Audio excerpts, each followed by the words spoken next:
మన ఎదుగుదల అనేది అమెరికాకి మాత్రం కడుపు రగిలిపోతుంది. ఎందుకంటే చైనా వాటి దగ్గర మ్యానుఫ్యాక్చరింగ్ సెక్టర్, అమెరికన్ సంస్థల పెట్టుబడులన్నీ చైనాలో పెట్టాయి మ్యానుఫ్యాక్చరింగ్ సెక్టర్స్. దాంతో ఆదాయం అంతా పెరిగిపోయి చైనా ఇవాళ ప్రపంచంలో నెంబర్ 2 అయింది. దీన్ని తట్టుకోవడం కోసం అని చెప్పేసి ఇప్పుడు అమెరికా దాని మీద ఆంక్షలని మళ్ళీ అవసరం కోసం చైనాతో కంటిన్యూ చేస్తుంది. ఇదే సమయంలో చైనాతో పోటీ పడుతున్నటువంటి భారతదేశం మ్యానుఫ్యాక్చరింగ్ సెక్టర్ ఇక్కడ జాగ్రత్తగా ప్రోత్సహించింది. అందులో భాగంగా ఇప్పుడు ఏమైంది, అమెరికాలో తయారయ్యేటటువంటి ఫోన్లలో 36% స్మార్ట్ ఫోన్లు ఇండియా నుంచినే వెళ్తున్నాయి, ఇండియాలోనే తయారవుతున్నాయి. ప్రతి 3 స్మార్ట్ ఫోన్లలో ఒకటి ఇండియా మేడ్ది ఉంటుంది, made in India, make in India, అదే అక్కడ అమ్ముతున్నారు.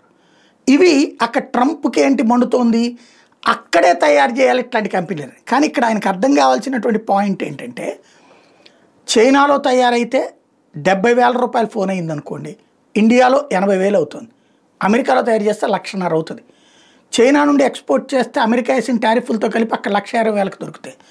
ఇండియాలో ఇక్కడ తయారు చేసినటువంటి దానికి ఇక్కడ వెళ్ళేసిన పన్నులతో కూడా కలిపి 1,10,000, 1,15,000 దొరుకుతుంది, లేదా 1,25,000 దొరుకుతుంది. అదే అమెరికాది అయితే 1,60,000 అక్కడ తయారైతే 1,80,000 పెట్టుకోవాలి. ఎట్లా సాధ్యమవుతుంది? అందుకనినే అది ఇండియాకి ప్రయోజనం, అది అమెరికాకి కడుపు మంట.